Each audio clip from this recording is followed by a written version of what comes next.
What's going on, guys? Welcome back to the channel. You saw them in the thumbnail. I've had these for a while now, like more than a couple of months. I've had them for a few months, unfortunately, and for one reason or another, the timing hasn't been right to put them on the channel. But today we are taking a look at what I believe to be one of the wackier Jordan 6s out there, the Jordan 6 Hare. Let's kick it.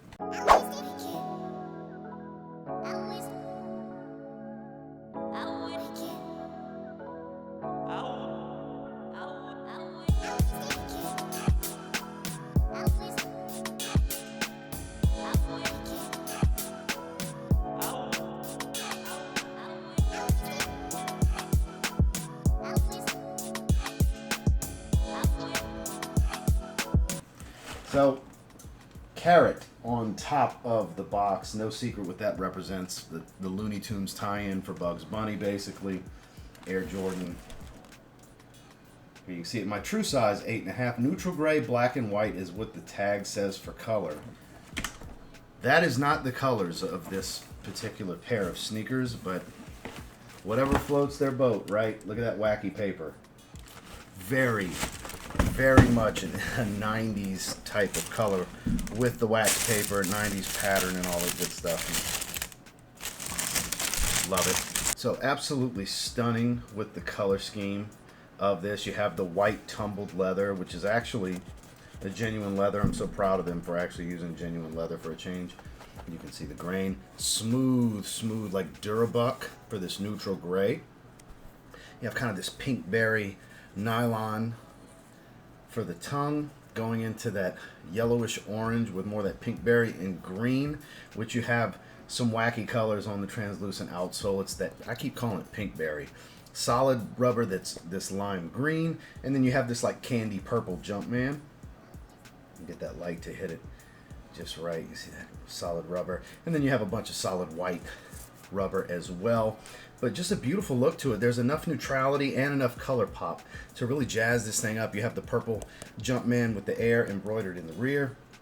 That green comes up on the backside. You have more of that pink berry going around the spoiler with purple contrast stitching. Black liner on the inside, nice and thick and padded. You have that pattern from the wax paper on the inside of the tongue, and the tongue is translucent so you can see the pattern going through. Sorry about that. Accidentally hit the camera, but you can see the pattern coming through on the tongue.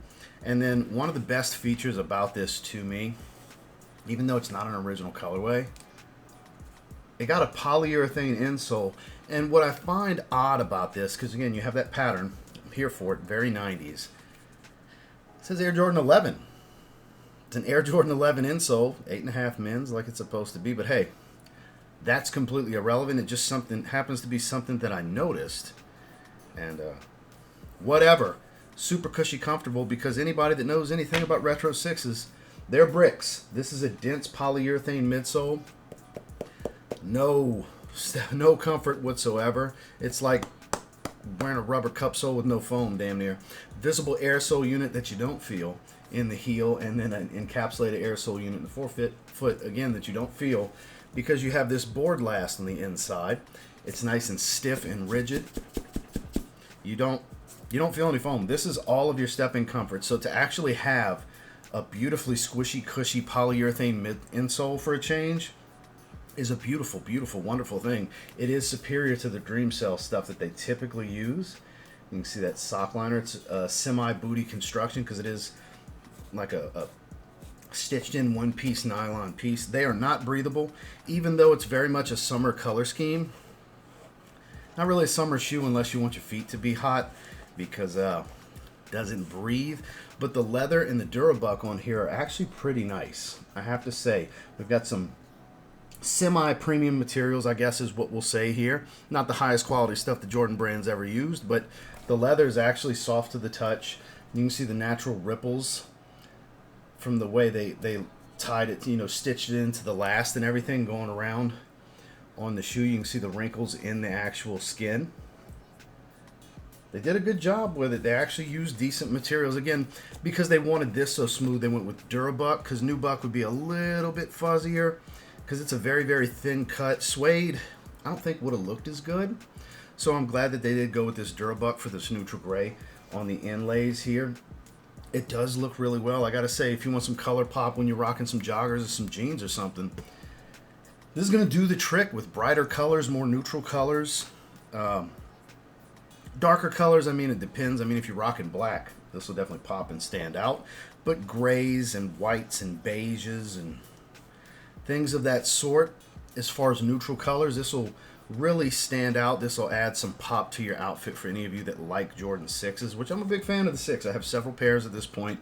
I got these around the same time I got the UNC 6s, which I have not put on the channel yet.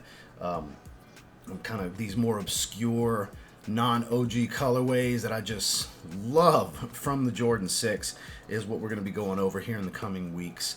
Because I have several others. I got, you know, a few pairs of 7s that I need to go over as well, some low top 1s. We need to get back into the, you know, J's on the channel, because I still have several J's that I have not put on this channel yet. I've been doing a lot of Asics and New Balance lately because I have plenty of New Balance to cover as well.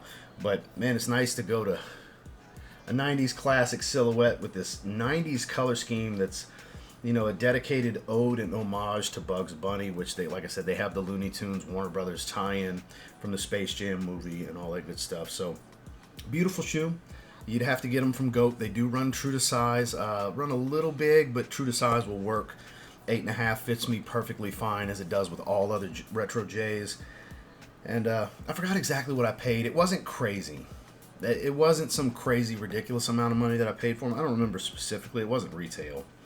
But I don't think it was much over retail. I want to say it was still in the 200s. And I was cool with that, to get something unique and different for the 6s that really speak to me and my personality. I think it was kind of a win-win. So I haven't filmed the on-foot portion of this video yet. You've seen them on my feet so far. I have not, so I want to go ahead and get into that now. So thank you guys for joining and checking out this overview on the Jordan 6 Retro Hare. Make sure to like, comment, subscribe, turn on all notifications so you can catch all the videos in the future. We're putting sneaker content out pretty much daily, almost daily, most weeks, some weeks daily on this channel. So make sure you subscribe and have notifications on so you can catch those videos as they come out. And I'll catch you guys on the next one. Y'all have a good one.